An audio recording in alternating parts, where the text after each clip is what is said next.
ప్రభువుని నామములో మీ అందరికీ వందనాములు. ఈరోజు బైబిల్లోని ఒక కథను మనం తెలుసుకోబోతున్నాం. అంధుడిని స్వస్థపరిచిన యేసు.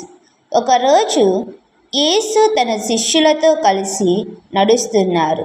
ఆ సమయంలో ఒక మనిషి ఆయన ముందుకు వచ్చాడు. అతడు జన్మ నుండే అంధుడు. శిష్యులు యేసును అడిగారు, ప్రభువా, ఈ మనిషి ఎందుకు అంధుడిగా పుట్టాడు? అతని పాపము వలన లేక ఇతని తల్లిదండ్రుల పాపము వలన?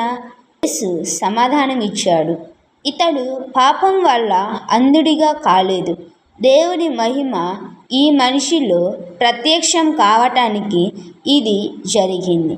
యేసు నేలపై ఉమ్మివేసి మట్టితో కలిపి ఆ మిశ్రమాన్ని అంధుడి కళ్ళపై రాశాడు. ఆ తరువాత అన్నాడు, పోయి సిలోవాము చెరువులో కళ్ళు కడుగు. అతడు వెళ్ళి కళ్ళను కడిగాడు. ఆశ్చర్యంగా అతని కళ్ళు తెరుచుకున్నాయి.